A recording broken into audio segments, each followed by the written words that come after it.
She was invited to her billionaire ex-husband's wedding by his cruel mother. Everyone froze when she arrived in a $500 million private jet with secret triplets. Part 2. Last time on Timeless Love Tales with Mr. Harrison. We witnessed an extraordinary moment of reckoning that captivated millions of you.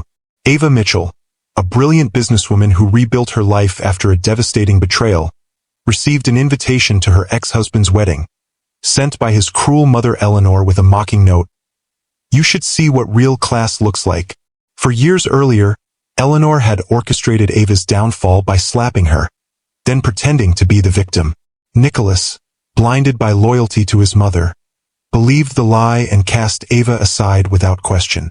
What he never knew was that Ava left pregnant with triplets, children he would never meet, until the wedding day, when Ava arrived in her $500 million private jet with 3 4-year-olds bearing the unmistakable Carter gray eyes. The perfect society wedding crumbled. Nicholas was confronted with the children he never knew existed. Eleanor's carefully constructed world began to collapse, and the bride watched in horror as her groom's past literally walked through the door. In a moment that left our viewers breathless, Nicholas revealed he had discovered the truth about his mother's lies months after Ava left, but pride and shame kept him from finding her. As Ava prepared to leave with the children, she agreed to one concession: breakfast the next morning, where Nicholas could meet his children for the first time. Now, as the dust settles from that dramatic confrontation, we witness what happens when the cameras stop flashing and the real work of healing begins. I don't want him to be my daddy, Noah declared, arms crossed tightly over his chest as Ava helped him button his shirt. We were fine without him. Ava knelt before her son, gently uncrossing his arms. Sweetheart, I know this is confusing, but meeting your father doesn't change anything between us. Then why do we have to have breakfast with him? Noah's gray eyes, so painfully like Nicholas's, flashed with a mixture of fear and defiance. Because sometimes, Ava said carefully, people deserve a chance to make things right. Grace appeared in the doorway of their hotel suite, already dressed in the outfit Ava had laid out. I want to meet him, she said quietly. I want to know if he likes strawberries like I do. Ethan, ever the peacemaker, stood beside his sister. Maybe he knows how to build robots, or has a dog. I always wanted a dog. Ava gathered all 3 close, breathing in the scent of their shampoo and childhood innocence. Whatever happens today, remember what I've always told you. What matters most? That we have each other. The triplets recited in unison. Always, Ava affirmed, even as her own heart raced with uncertainty about the meeting ahead. Have you ever had to face someone who broke your trust completely, knowing that your decision would affect not just your life but the lives of innocent children? If you've ever had to put aside your own pain for the sake of others, hit that like button. And if you believe that some bridges, no matter how thoroughly burned, might still be rebuilt with enough courage and time, subscribe to Timeless Love Tales with Mr. Harrison for the conclusion to this powerful story of betrayal, redemption, and the complicated path to forgiveness. I'm Mr. Harrison, and today we continue the remarkable journey of Ava Mitchell, the woman who shocked her billionaire ex-husband's wedding by arriving with the triplets he never knew existed. But what happens after such a dramatic revelation? When the cameras stop flashing and reality sets in, can broken trust ever truly be repaired? The Four Seasons presidential suite felt both too large and too small as Ava checked her appearance one final time. She had deliberately chosen a simple outfit, tailored pants and a silk blouse that spoke of quiet confidence rather than trying to impress. This wasn't about rekindling anything with Nicholas. This was about her children. At precisely 10 o'clock, a knock sounded at the door. Ava took a deep breath, centering herself before opening it to reveal Nicholas Carter standing in the hallway. Gone was the formal tuxedo from yesterday's aborted wedding. Instead, he wore dark jeans and a cashmere sweater that made him look more approachable, more human. You came, she said simply, stepping aside to let him enter. I would have walked through fire to be here, Nicholas replied, his voice low and earnest. He held a large shopping bag in each hand. I wasn't sure what was appropriate. I didn't want to come empty-handed, but I also didn't want to seem like I was trying to buy their affection. Ava's expression softened slightly at his obvious nervousness. This was a side of Nicholas Carter the world never saw, uncertain, vulnerable, afraid of making a mistake. They're children, Nicholas. They'll be excited about presents regardless of what's inside. I tried to be thoughtful, he said, setting the bags down carefully. Where are they? In the living room area. They're nervous too. Ava led him through the suite's entryway. We've talked about you, of course. They know you're their father biologically, but they don't know you as a person yet. Nicholas nodded, absorbing her words. And you? How are you feeling about all this? Ava paused, considering her answer. Cautious, protective, and if I'm being completely honest, still angry. But I'm trying to set that aside for their sake. I understand, Nicholas said quietly. I don't deserve your forgiveness, Ava. I know that, but I'm grateful for this chance with them. When they entered the living room, 3 pairs of eyes immediately locked onto Nicholas. The triplets sat together on the sofa, a united front in the face of this stranger who was somehow part of them. The resemblance that had been striking from a distance was even more pronounced up close. Noah with Nicholas's serious expression and strong jawline, Ethan with his thoughtful gaze, and Grace with the same subtle dimple that appeared when she was thinking deeply. Hello, Nicholas said, his confident CEO voice nowhere to be found. I'm very happy to meet you. Grace was the first to respond, sliding off the sofa and approaching him with curious eyes. Do you like strawberries? She asked without preamble. Nicholas blinked, then smiled. A genuine smile that transformed his face. I do, actually, especially with a little cream. Me too. Grace's face lit up at this small connection. Mommy makes strawberry pancakes on Sundays sometimes. That sounds delicious, Nicholas replied, kneeling to meet her at eye level. I'd love to try them someday. Ethan approached next, studying Nicholas with analytical precision. Do you know how to build things? I'm making a robot for my science project. I studied engineering before I went into business, Nicholas told him. I'd be happy to help with your robot if you'd like. Noah remained on the sofa, watching the interaction with guarded eyes. Nicholas glanced at him, then back to Ava, silently asking for guidance. Noah, Ava said gently, would you like to say hello to your father? No, Noah replied bluntly. I don't need a dad. We were fine without him. Instead of appearing hurt or defensive, Nicholas nodded with understanding. That's fair. You don't know me yet, and I haven't earned a place in your life. I respect your honesty, Noah. Something in Nicholas's response, the lack of adult condescension, the acknowledgement of Noah's feelings as valid, seemed to surprise the boy. He didn't warm immediately, but some of the tension left his small shoulders. I brought some things for you, Nicholas said, retrieving the shopping bags. If you'd like to see them.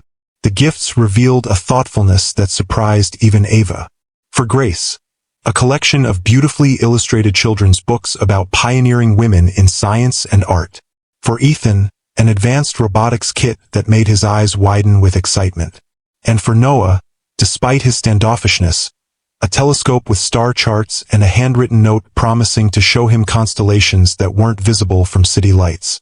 How did you know? Ava asked quietly as the children examined their gifts. About their interests? Nicholas's expression was pained. I spent all night researching child development for 4-year-olds. Then I called your assistant Diane this morning. Begged her, actually, for any information about what they might like. She was reluctant, but eventually told me a few things. I think she felt sorry for me. The breakfast that followed was awkward at first, but gradually eased into something almost comfortable. Nicholas answered the triplets' questions with patience and honesty, never talking down to them or dismissing their curiosity. He told them about building his first computer at 12, about the treehouse his father had helped him construct before he died, about his dog Max who had been his best friend through a lonely childhood. Where is Max now? Ethan asked, fascinated by stories of the golden retriever who could apparently fetch the newspaper and knew how to open the refrigerator. He lived a long, happy life, Nicholas explained gently. But that was many years ago. Could we get a dog? Ethan turned to Ava, hope shining in his eyes. That's something we'd need to discuss another time, Ava deflected, though she couldn't help noticing how naturally Nicholas had connected with the children in just a short time. It was a side of him she had glimpsed during their marriage. His ability to be fully present when he chose to be, to listen with genuine interest rather than just waiting for his turn to speak. As the meal concluded, Nicholas helped clear the dishes. Another surprise, as the Nicholas she had known had rarely set foot in a kitchen. "Thank you for this," he said quietly when the children were distracted by a cartoon playing on the suite's television. "I know it couldn't have been an easy decision." "It wasn't," Ava confirmed.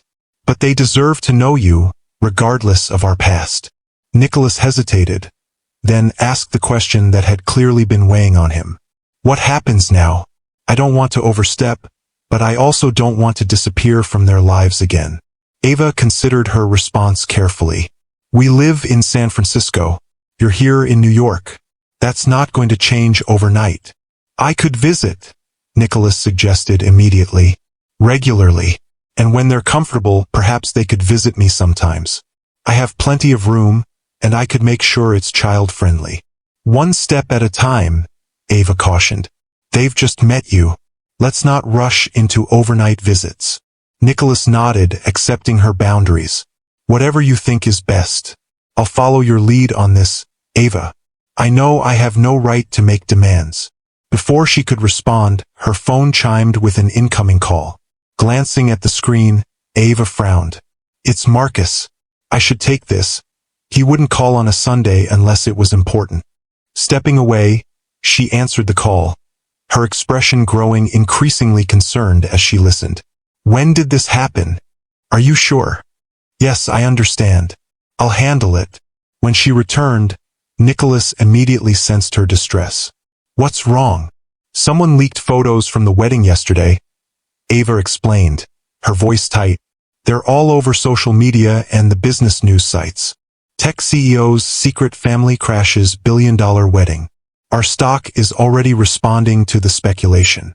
Nicholas's expression darkened. "I'm sorry. This is my fault."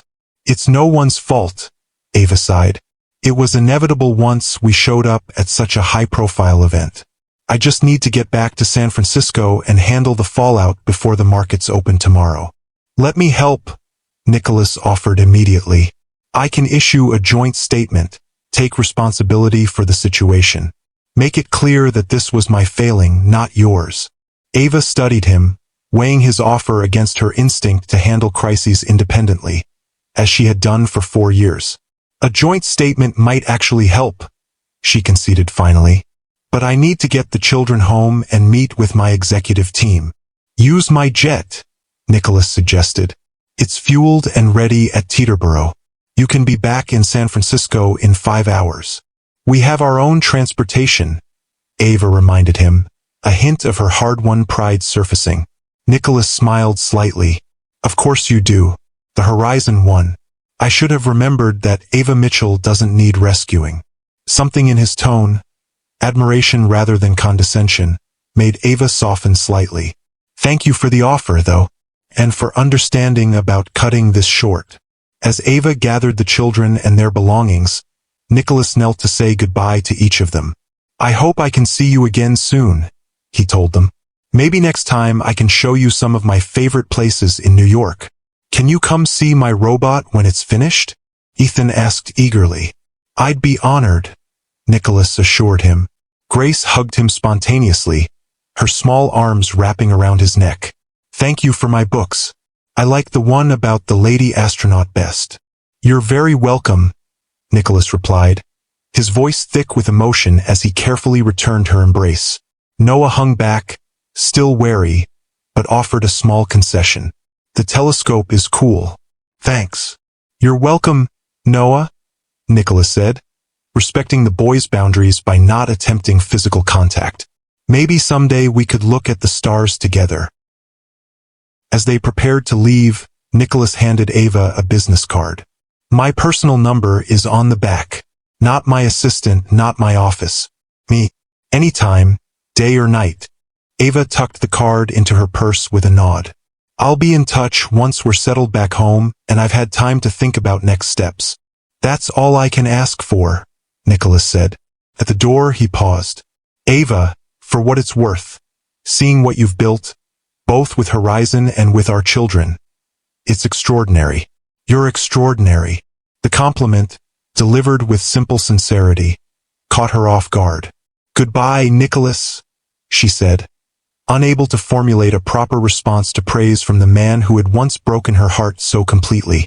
As the door closed behind them, Nicholas stood alone in the suite that still held traces of his children's presence. A half-eaten piece of toast, a crayon that had rolled under the table, the faint scent of the shampoo Ava used on their hair. For years of absence condensed into a 2-hour breakfast that had simultaneously changed everything and solved nothing. His phone buzzed insistently in his pocket. 27 missed calls from his mother. 15 from Vanessa. Dozens from board members, business associates, and the wedding planner still dealing with the chaos he had left behind. The real world demanding his attention. But for the first time in his adult life, Nicholas Carter had absolute clarity about his priorities. He had children, 3 remarkable, beautiful children who shared his blood and Ava's spirit. Everything else, his mother's manipulation, Vanessa's wounded pride, the business implications, the social fallout, was secondary. With newfound purpose, he began making calls of his own. If you've ever had to rebuild trust that was completely shattered, hit that like button. And if you believe that sometimes the most important journeys begin with a simple breakfast and honest conversation, subscribe to Timeless Love Tales with Mr. Harrison. The path to redemption is never straight or simple, and what Nicholas does next will test not only his resolve but Ava's capacity for forgiveness in ways neither of them could have imagined. The media storm hit with full force by the time Ava and the triplets landed in San Francisco. Paparazzi swarmed the private airfield, forcing Ava's security team to form a protective barrier around the children as they made their way to the waiting car. Mommy, why are all those people taking pictures? Grace asked, clinging tightly to Ava's hand. They're just curious about us, Ava explained gently, shielding her daughter's face from the flashing cameras. But we don't have to talk to them. At Horizon headquarters, Marcus had assembled the executive team for an emergency meeting. The company's stock had dropped 8% in pre-market trading, and investors were demanding answers about how Ava's personal life might affect the company's stability. The board is concerned, Marcus informed her as they walked briskly toward the conference room. Not about the children themselves, but about the Carter connection. There are questions about potential conflicts of interest, about whether this might lead to a hostile takeover attempt. Ava's expression hardened. Horizon is my company. I built it from nothing while raising 3 children alone. If the board thinks I would ever compromise that, they don't know me at all. The meeting was tense but productive. Ava addressed each concern directly, her composure never wavering despite the personal nature of the crisis. By the end, she had authorized a press release confirming that she had 3 children with Nicholas Carter, that the relationship had ended before she knew about the pregnancy, and that both parents were now committed to co-parenting amicably. What about Carter Enterprises? One board member asked. They're our competitor in several markets. This creates complications. My personal life and Horizon's business operations remain entirely separate, Ava stated firmly. That will not change. If anything, this situation reinforces the importance of our independence and continued innovation. As the meeting concluded, her phone buzzed with a text from Nicholas. Joint statement released as discussed. Taking full responsibility for past mistakes. Hope it helps. How are the children? Before she could respond, another message appeared. Also, I've scheduled a press conference for tomorrow morning to address questions directly and keep the focus off you and the children. Let me know if there's anything specific you want me to say or avoid. Ava felt a surprising wave of gratitude. Nicholas was doing exactly what he had promised, taking responsibility and trying to protect them from the media frenzy. It was more consideration than she had expected. Children are fine but tired, she texted back. Thank you for the statement and press conference. Just keep the focus on the past mistakes rather than future plans. We're still figuring those out.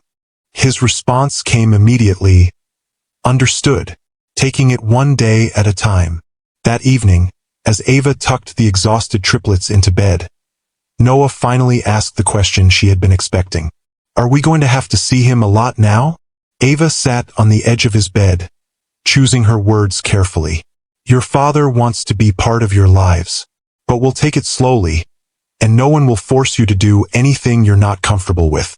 I don't want things to change, Noah insisted, his small face serious in the glow of his nightlight. Some things will change, Ava acknowledged honestly, but the most important things will stay the same. We'll still be a family. We'll still have our home and our routines.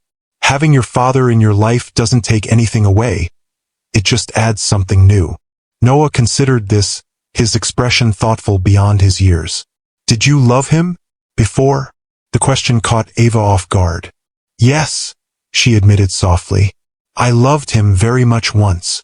But he hurt you, Noah stated rather than asked. Even at 4, he was perceptive enough to have pieced this together. Yes, he did. Ava stroked her son's hair gently. But sometimes people make mistakes, even big ones. What matters is whether they learn from them and try to do better. Is he trying to do better? Noah's gray eyes, so like Nicholas's, searched her face for the truth. Ava hesitated, then nodded. I think he is, but only time will tell for sure. Across the country, Nicholas Carter faced his own reckoning. The Carter mansion, once a symbol of family legacy and power, felt cold and empty as he walked through its grand entrance.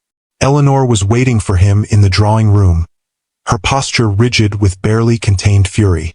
How dare you humiliate me like this? She began without preamble, abandoning Vanessa at the altar, issuing that self-flagellating statement to the press. The Sinclairs are threatening to pull out of the merger. The board is in an uproar. And for what? For that woman and her children. They're my children too, Mother, Nicholas replied calmly, pouring himself a drink. My children, whom I didn't know existed because of your lies. You can't possibly believe they're yours, Eleanor scoffed. This is obviously a ploy to extract money from you. A paternity test. We'll confirm exactly what I already know by looking at them. Nicholas cut her off. They have our eyes, Mother. Carter eyes. Your own mother's features. They're mine. Even if they are, Eleanor persisted, changing tactics. That doesn't mean you had to destroy everything we've built. The wedding could have proceeded. Arrangements could have been made quietly afterward. Nicholas stared at his mother, truly seeing her perhaps for the first time. Do you hear yourself? You're suggesting I should have married a woman I don't love while my actual children sat in the audience? That I should have continued living a lie to preserve appearances? It wouldn't be the first time a man in your position made such accommodations, Eleanor said dismissively. Your father was miserable, Nicholas finished, and made you miserable too. Is that really the legacy you want me to continue? Eleanor's composure faltered momentarily before she regained control. You're being dramatic. Your father and I had a perfectly acceptable marriage. Acceptable, Nicholas repeated. What a telling word. Not loving, not fulfilling, acceptable. Well, I want more than that, Mother. And I want more for my children than to grow up thinking that lies and manipulation are normal parts of family life. Those children have nothing to do with this family, Eleanor declared coldly. They weren't raised as Carters. They don't understand our world, our responsibilities. Thank God for that, Nicholas said quietly, because our world nearly cost me everything that actually matters. Eleanor's eyes narrowed. You can't possibly be thinking of reconciling with her. After she deliberately humiliated you at your own wedding. I humiliated myself, Nicholas corrected. Ava simply showed up with the truth I was too cowardly to face. He set down his glass and faced his mother directly. I'm not discussing my relationship with Ava with you. That's between her and me. What I am telling you is that Noah, Grace, and Ethan are my children, which makes them Carters whether you accept them or not. And if I don't? Eleanor challenged, her voice dangerously soft. Then you'll have no place in their lives, Nicholas stated simply. Or in mine. The ultimatum hung in the air between them, decades of power dynamics shifting in a single moment. Eleanor had never imagined her son would choose anyone over her, least of all the woman she had worked so hard to remove from his life. "You don't mean that," she said finally, uncertainty creeping into her voice for the first time. "I've never meant anything more," Nicholas assured her. "I've spent my entire adult life seeking your approval, making decisions based on what you thought was best. That ends today." As he turned to leave, Eleanor called after him, her voice suddenly vulnerable. "Nicholas, please. They're strangers to you. I'm your mother." He paused at the doorway, looking back at the woman who had shaped so much of his life, for better and worse. "Yes, you are. And I'll always be your son.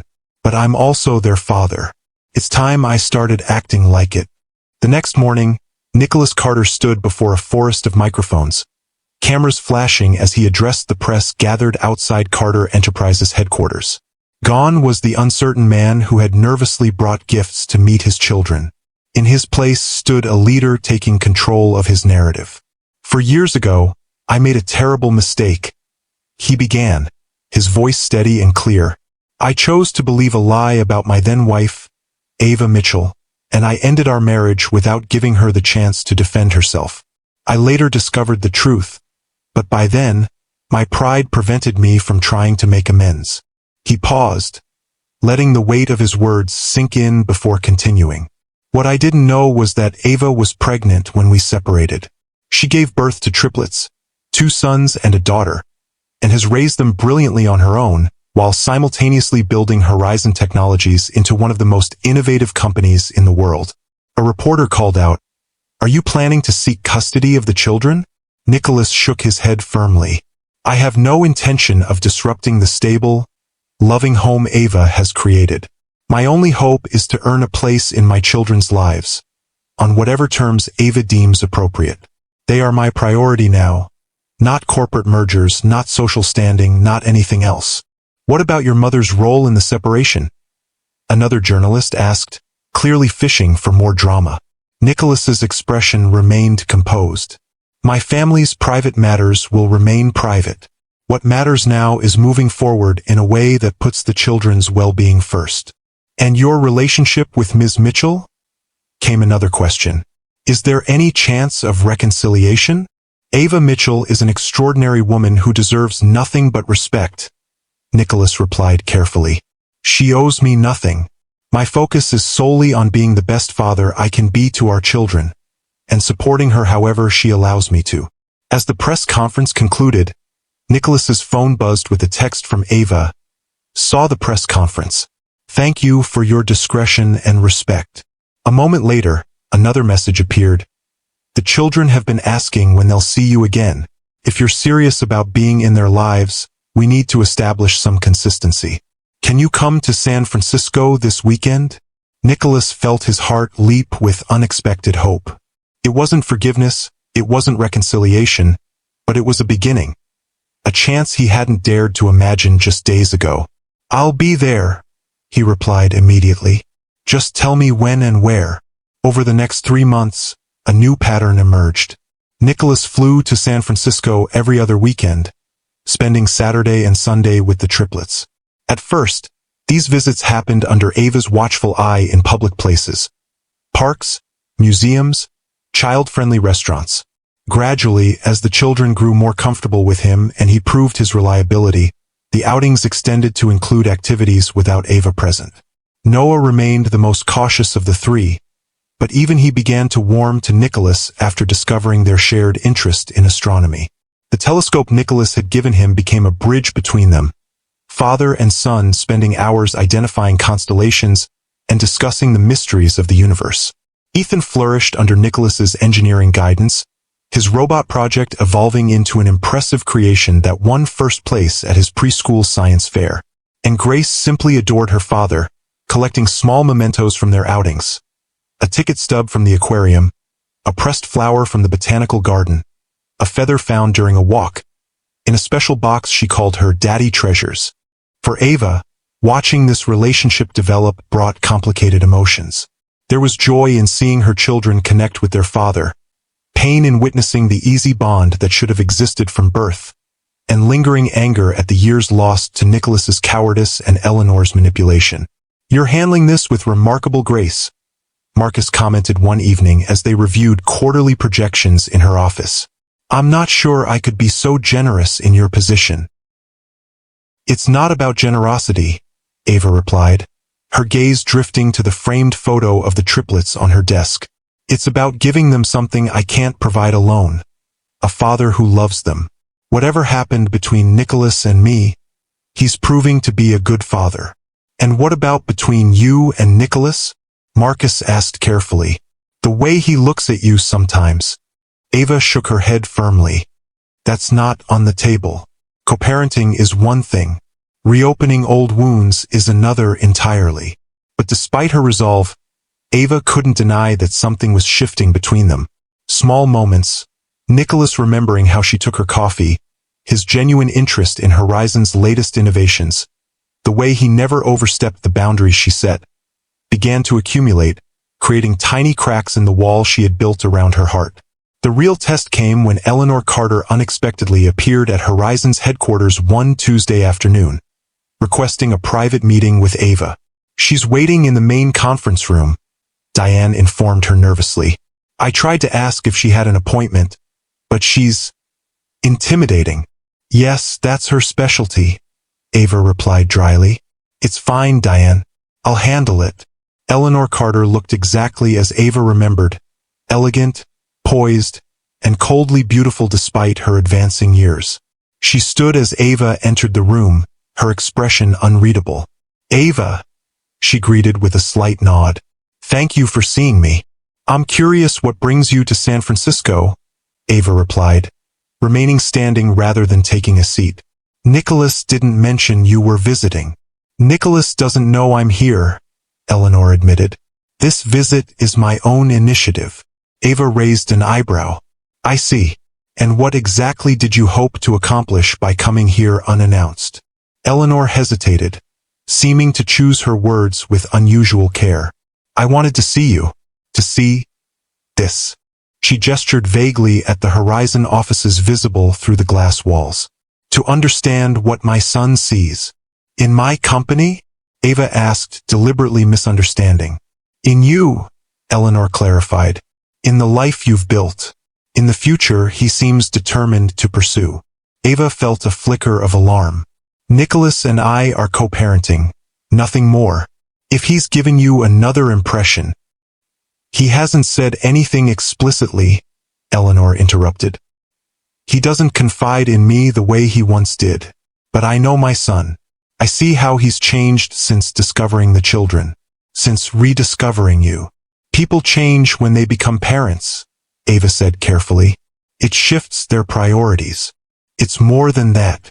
Eleanor moved to the window, looking out at the San Francisco skyline. "He's different, more decisive, more willing to stand his ground. Even the board has noticed." "And this concerns you?" Ava asked, trying to understand the purpose of this unexpected visit. Eleanor turned back to face her, her expression surprisingly vulnerable. "What concerns me is losing him completely. He's all I have, Ava. My only child. My legacy." For the first time, Ava saw beyond Eleanor's perfect facade to the fear beneath. The fear of a woman who had built her entire identity around her son and his success, who now faced the prospect of being sidelined in his life. "I didn't come here to cause trouble," Eleanor continued when Ava remained silent. "I came to understand, and perhaps to ask if there might be room in your children's lives for a grandmother, despite our history." The request was so unexpected that Ava momentarily lost her composure. "You want to be part of their lives? After everything you did to make sure they wouldn't exist?" "I made a terrible mistake," Eleanor acknowledged, the admission clearly costing her considerable pride. "I thought I was protecting Nicholas from a marriage I believed was wrong for him. I never imagined there would be children." "Would it have made a difference if you had known?" Ava challenged. Eleanor met her gaze directly. "I'd like to think so, but truthfully I don't know. I was a different person then. More certain of my rightness, more willing to manipulate outcomes." The honesty of the answer surprised Ava. She had expected denials, justifications, perhaps even threats. Not this quiet acknowledgement of fault. Why now? She asked finally. Why this sudden desire for reconciliation? Because I've seen what my actions cost, Eleanor replied simply. Not just you or Nicholas, but those children. My grandchildren. I've seen photos, you know. Nicholas keeps them on his desk now. They're extraordinary, beautiful, and I will never know their first words, their first steps. I'll never be the grandmother I could have been to them. Ava studied the older woman, searching for signs of manipulation or insincerity. But all she saw was regret. Genuine regret from a woman who rarely admitted to making mistakes. I can't make any promises, Ava said finally. The children's well-being comes first. Any relationship with you would need to develop slowly, carefully, with their comfort as the priority. I understand, Eleanor nodded, a flicker of hope crossing her features. I'm willing to follow whatever guidelines you set. I'd like a chance to know them, to perhaps, in time, earn a place in their lives. As Eleanor prepared to leave, she paused at the door. He never stopped loving you, you know? Even when he thought he hated you, it was just pain masquerading as anger. Eleanor's words hung in the air between them. I see it now when he speaks of you. The same light in his eyes that was there when you first met. Ava kept her expression carefully neutral. Nicholas and I have a complicated history. What matters now is our ability to co-parent effectively. Of course, Eleanor replied, a knowing look in her eyes that suggested she wasn't convinced by Ava's professional tone. Thank you for hearing me out. I'll wait for your call regarding the children. After Eleanor left, Ava stood motionless in the conference room, trying to process the unexpected conversation. The Eleanor Carter who had just left was almost unrecognizable from the woman who had orchestrated her downfall 4 years ago. Humbled, vulnerable, seeking connection rather than control. People could change. Ava knew this from her own transformation, from heartbroken ex-wife to successful CEO and confident mother. But could Eleanor truly have changed enough to be trusted around the triplets? And what about Eleanor's parting words about Nicholas's feelings? That evening, as Ava helped the children prepare for bed, her phone chimed with a text from Nicholas. Just heard from Mother that she visited you today. I had no idea she was planning this. Are you okay? Ava waited until the triplets were asleep before calling him. Your mother surprised me at my office, she said when he answered. It was unexpected. I'm so sorry, Nicholas replied immediately. I had no idea she was even in San Francisco. What did she want? To meet her grandchildren, apparently. Ava settled onto her balcony, watching the city lights flicker below. She seemed different, almost humble. Nicholas's surprise was evident in his voice. Humble isn't a word I've ever associated with my mother. What exactly did she say? Ava recounted the conversation, omitting only Eleanor's final comment about Nicholas's feelings. I didn't make any promises, she concluded, but I didn't refuse outright either. It's entirely your decision, Nicholas assured her. After what she did, you'd be completely justified in keeping her away from the children forever. But they're your children too, Ava pointed out. And she's their grandmother, for better or worse. What do you think? Do you believe she's genuinely changed? Nicholas was quiet for a moment, considering. I think losing control over me has forced her to reevaluate her approach. Whether that's genuine change or just tactical adjustment, I'm not entirely sure. But I do know she's been different since the wedding. Less manipulative, more reflective. People can change, Ava said softly, thinking of her own journey. Yes, they can, Nicholas agreed, his voice warming. Some more dramatically than others. A comfortable silence fell between them, the kind they had shared in the early days of their relationship before Eleanor's interference and their own mistakes had torn them apart. The children miss you, Ava said finally. Ethan keeps talking about the model rocket you promised to help him build next weekend. I miss them too, Nicholas admitted. More than I ever thought possible. It's strange how quickly they've become the center of my world. That's parenthood for you, Ava replied with a small smile. It rewrites your priorities overnight. Not just parenthood, Nicholas said quietly. Being around you again. It's made me realize how much I lost when I let you go. Not just as the mother of my children, but as the person who always saw me clearly, who challenged me to be better than I was. Ava felt her heart rate quicken at his words. Nicholas, I'm not asking for anything, he interrupted gently. I know I haven't earned that right. I just wanted you to know that I see now what I was too blind to see before. How extraordinary you are, and how fortunate I am that you're allowing me any place in your life at all. After they hung up, Ava remained on the balcony, her thoughts swirling with the day's revelations. Eleanor seeking reconciliation. Nicholas acknowledging deeper feelings. The careful boundaries she had established beginning to blur at the edges. The next morning brought another surprise. A delivery arrived at Ava's home. Not flowers or jewelry or any of the extravagant gifts Nicholas might have sent during their marriage. Instead, it was a simple wooden box, beautifully crafted but understated. Inside was a collection of small items. A ticket stub from their first date to a tech conference, a pebble from the beach where he had proposed, a pressed flower from their wedding centerpiece, and other mementos from their shared past. A note accompanied the box. I found these while clearing out my old office. They reminded me of a time when I was truly happy, even if I didn't fully appreciate it then. No pressure, no expectations, just returning pieces of our history that belong to you as much as to me. Nicholas, the gesture touched Ava deeply. It wasn't a grand romantic overture or an attempt to buy her affection. It was simply an acknowledgement of their shared past, the good parts that had existed alongside the pain. That weekend, when Nicholas arrived for his regular visit with the children, something subtle had shifted between them. Their usual polite distance gave way to moments of genuine connection. Shared smiles at Ethan's enthusiasm for his rocket, quiet conversations while Grace showed off her latest artwork, collaborative problem-solving when Noah had a meltdown over a broken toy. Would you like to stay for dinner? Ava found herself asking as the afternoon drew to a close. I'm making pasta.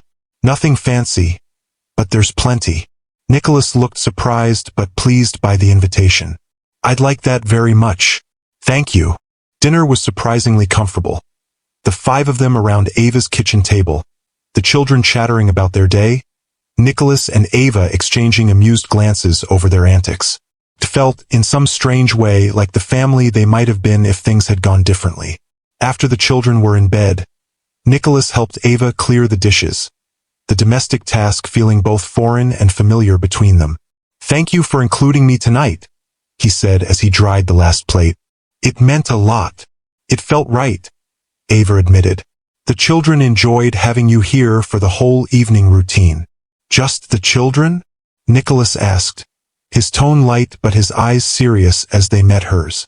Ava hesitated, then decided on honesty. No, not just the children. I enjoyed it too. Nicholas set down the dish towel, turning to face her fully. Ava, I know we've been focused on co-parenting, on keeping things amicable for the triplets, and I respect the boundaries you've set. But I'd be lying if I said I haven't thought about whether there might someday be a chance for us to. To what? Ava asked when he trailed off. To see if there's still something worth rebuilding between us, he finished quietly. Not just as co-parents, but as us. Nicholas and Ava. The question hung between them, loaded with 4 years of history, pain, growth, and unexpected new beginnings. I don't know, Ava answered honestly. So much has happened. We're different people now. We are, Nicholas agreed.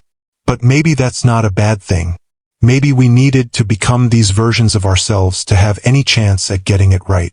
Ava studied him, this new Nicholas who admitted mistakes, who put his children first, who respected her boundaries even while hoping for more.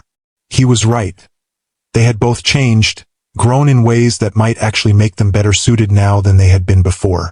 I'm not ready to jump into anything, she said finally. There's too much at stake. The children, our companies, our own hearts. But I'm not saying no to the possibility. I'm saying, let's see where this goes, slowly and carefully. Nicholas's smile was like sunrise breaking through clouds. Slowly and carefully sounds perfect. We have time. As he prepared to leave, Ava walked him to the door. About your mother, she said, remembering their unfinished conversation. I've been thinking about her request. What would you think about a short, supervised visit? Perhaps lunch next weekend when you're here? Just to see how it goes. Are you sure? Nicholas asked, clearly surprised by her willingness to consider it. No, Ava admitted with a small smile. But I believe in second chances. Some people just need more time to earn them than others. Nicholas reached out, gently squeezing her hand. Thank you. For considering it. For today. For everything. The touch was brief but electric. A simple connection that carried echoes of what had once been between them and whispers of what might be again. Good night, Nicholas, Ava said softly, not pulling her hand away immediately. Good night, Ava, he replied, his eyes holding hers for a moment longer than necessary before he finally turned to go. As she closed the door behind him, Ava leaned against it, her mind replaying the evening. The family dinner, the honest conversation, the tentative step toward something neither of them had dared to imagine just months ago. For years earlier, she had walked away from Nicholas Carter with nothing but her pride and the unknown lives growing inside her. She had rebuilt herself from that broken place, creating a company and raising children who were her greatest joy and achievement. She didn't need Nicholas to complete her life. She had made it whole on her own terms. But perhaps there was room for something new now. Not a return to what was, but a careful exploration of what might be. Two people who had hurt each other deeply, who had grown from that pain, finding their way back to each other not through obligation or convenience, but through genuine choice. The following Saturday, Eleanor Carter sat nervously in Ava's living room, watching as Nicholas helped the triplets build an elaborate fort out of couch cushions and blankets. She looked smaller somehow, less imposing than the woman who had once ruled the Carter mansion with an iron will disguised as social grace. They're remarkable, Eleanor said quietly to Ava. So bright, so full of personality already. They are, Ava agreed, watching as Grace directed her brothers on the proper architectural principles of fort construction, her little face serious with concentration. You've done an extraordinary job with them, Eleanor continued, genuine admiration in her voice. Far better than I did with Nicholas, I'm afraid. The admission surprised Ava. What do you mean? Eleanor sighed, her gaze still on the children. I raised Nicholas to be a Carter first and a person second. Legacy, reputation, appearances, those were the values I instilled. But watching him with them, she gestured toward Nicholas, who was now crawling into the fort at Ethan's insistent tugging. He's more present, more genuine with them than I ever allowed him to be with me. It's not too late, Ava found herself saying, to build a different kind of relationship with him, with all of them. Eleanor turned to her, eyes bright with unshed tears. Do you really believe that? After everything I did? Ava considered the question seriously. I believe people can change when they truly want to. The question is whether you're willing to do the work, to earn trust rather than demand it, to listen rather than dictate, to accept these children exactly as they are rather than trying to mold them into your idea of what Carters should be. I'd like to try, Eleanor said softly, if you'll allow me the chance. Before Ava could respond, Noah approached them cautiously. He had been watching his grandmother from a distance all afternoon, assessing this new person with the wariness that was so characteristic of him. Are you really our grandmother? He asked Eleanor directly, his gray eyes, so like Nicholas's, so like Eleanor's own mother's, studying her intently.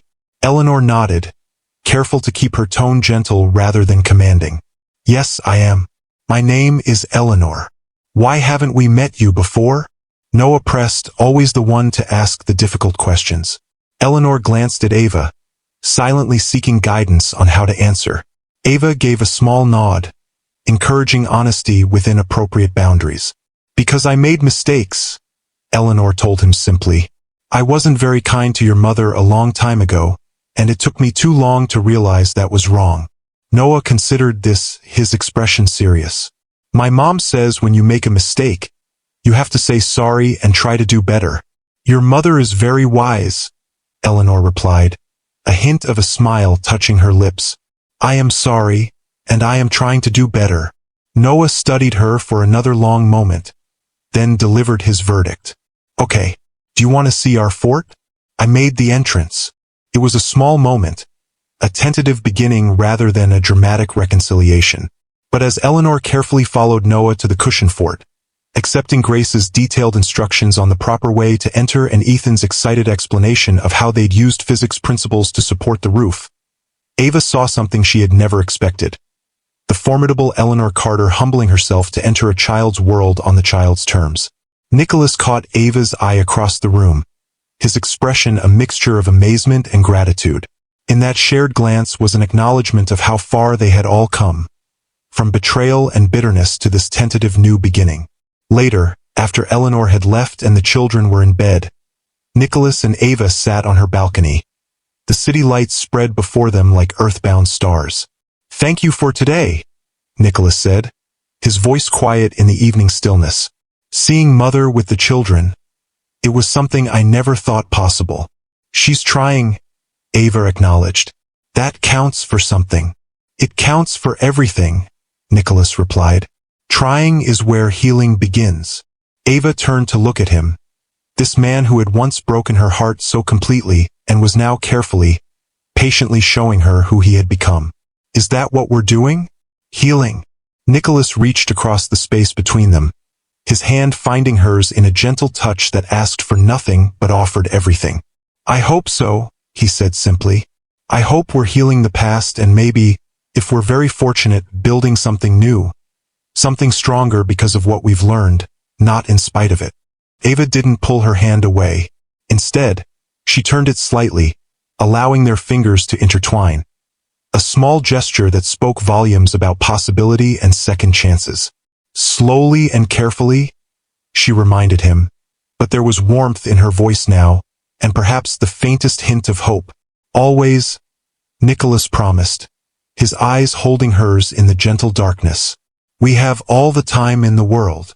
And in that moment, with their children sleeping peacefully inside and the future stretching before them full of possibility, Ava Mitchell allowed herself to believe that perhaps some bridges, no matter how thoroughly burned, could indeed be rebuilt, stronger and more beautiful than before. If the story touched your heart, please hit that like button and subscribe to Timeless Love Tales with Mr. Harrison. I'd love to hear your thoughts in the comments below. Have you ever witnessed the power of second chances in your own life? Have you seen how time and growth can transform even the most broken relationships into something new and beautiful? Remember that sometimes the most powerful journeys aren't about finding new love, but about rediscovering what was always there beneath the pain. The connection that never truly died, just waited patiently for hearts to heal and wisdom to grow.